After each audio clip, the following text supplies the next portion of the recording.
hitting for the cycle with a grand slam nonetheless. But I asked him, is there anything different about playing a visiting game on your home turf? He told me the only difference really is that he's in a different dugout. Coach Hughes also said that this would have to be a turnover-free game for the offense, but they also want to get some turnovers. They need those extra possessions to come out with the W in this game. I'm prepared to royally embarrass myself today, but I'm going to be taking a little bit of BP. I'll even stretch with the guys maybe. We'll see if I shag some balls in the outfield. Don't expect me to catch anything. Don't expect me to make contact, but we'll see if I do. Skateboarding has gained so much popularity that there will actually be two events in the 2020 and 2024 Summer Olympics. One will be park, and the other is Paige's favorite, street. Because we've got some college football tonight, but it's a little different from what I've been hearing all day. This is not the typical crowds, it's not the typical game. The attendance tonight was just over 11,000. Hey, the rest of this show, we don't have any tricks, just treats. Evan, why don't you lead us into the pick'ems? Exclusive interview. Hey, Claudia. Well, we're not going to waste any time. Coach, you promised us earlier we'd know the schedule, so who are we opening up against and what do we have to look forward to? Everything I was told Texas high school football would be. It's exactly like the movies and the TV shows and all that fun stuff. I'm no meteorologist at News Channel 10, but I can say it was windy tonight and it did help knock a few out of the park tonight too. Happy Halloween's Eve, everyone. Welcome to the wrap up. We've got a scary good show tonight. We're your ghosts, Claudia Faust and Evan Abramson. On to another game. It's the Panhandle Panthers at Tulia High School taking on the Hale Center Owls for another big game here. First play we're going to look at, senior QB Wesley Jones dodges a few defenders here and then he finds Zion Mercer, all the good names with the long ball, and he brings it in for the Panther touchdown.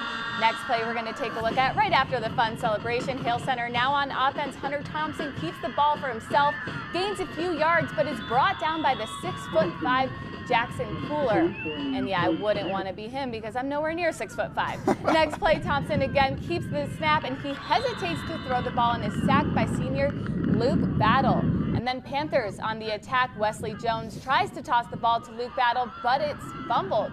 He takes a big hit, but Panthers are able to recover the ball. Jones and the Panthers make up for the fumble as he throws the beautiful pass to senior Zach Wood.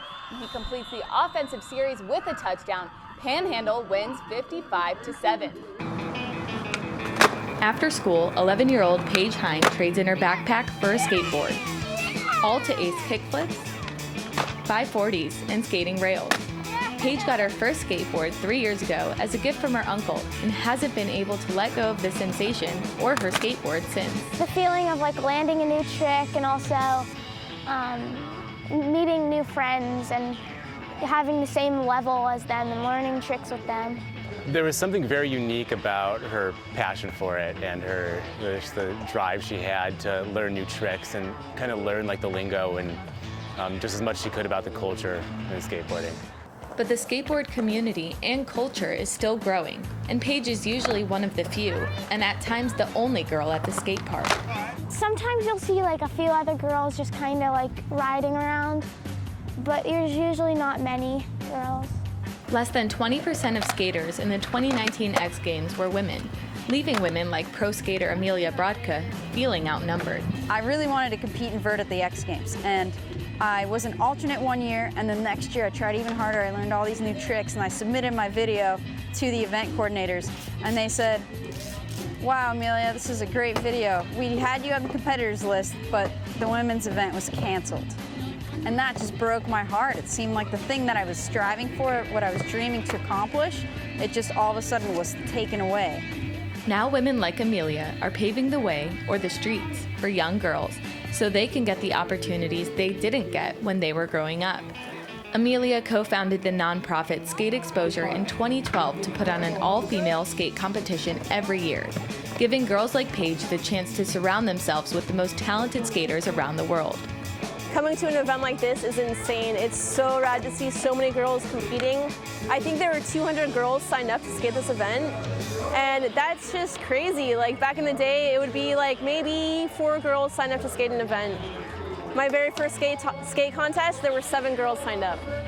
Skateboarding has gained so much popularity that there will actually be 2 events in the 2020 and 2024 Summer Olympics. One will be park, And the other is Paige's favorite, street. I think it'll be amazing to have skateboarding represented on the global scale and for people to see other people who look like them, people that they can relate to performing in the sport, and that will help inspire them to do it as well. Paige has skated in competitions across the country and recently overseas in Brazil, all in hopes to qualify for the 2024 Olympics.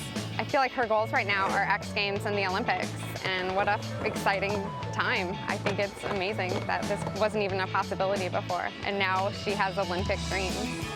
Paris 2024 is the goal, and Paige feels confident she'll be there.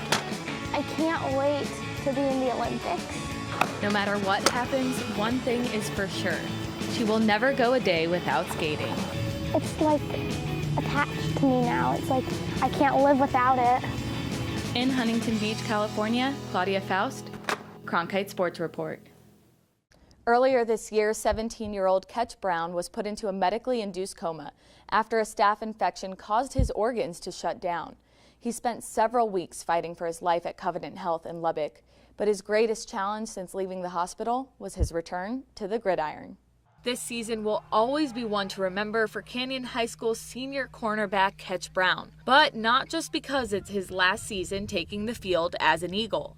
Just getting back all like what I lost and learning everything again, it's just been very new. Last season, he was unanimously named an all-district cornerback.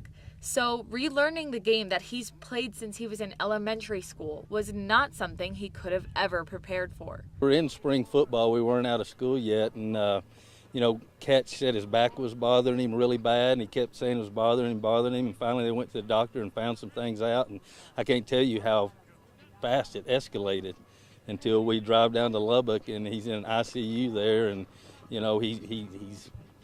he's not functioning. Despite the adversity he faced, he left the hospital with determination to take whatever steps necessary to return to the gridiron. Footwork drills, me getting my feet back under me. I mean, that was the first thing I learned how to do. Get out of the hospital was walk and run. So I mean, being back out here, they were patient with me and they taught me everything again. Learning how to tackle again, that was something new. I mean, when you're learning how to tackle when you're in 4th grade, you never forget, and then that all happened, I just forgot all of it. But Coach Bryant knew. For Ketch, it was more about relearning the mental game because he knew Ketch hadn't changed as an athlete.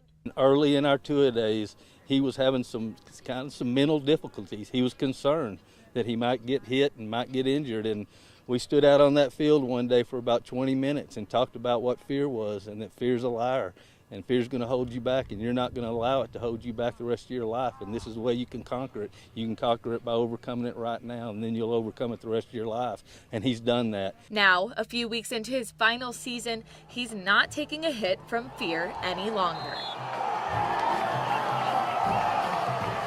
With his fears conquered, he's dedicating this season to the coaches who were there for him during his recovery. I love it. I mean, when I was in the hospital, they were up there, and when I got out there, the first people to text me out of everybody. I mean, they really showed they loved me, and I wanted to show back that I loved them too. So being out there playing for them, that's an amazing feeling. The amazing feeling for Coach Bryant is being able to watch Ketch just enjoy playing the game. When I watch him and I watch him smile and enjoy and laugh and really get into what we're doing right now, that just makes me really happy for him. Just 7 months after being in the ICU, Ketch Brown made his comeback.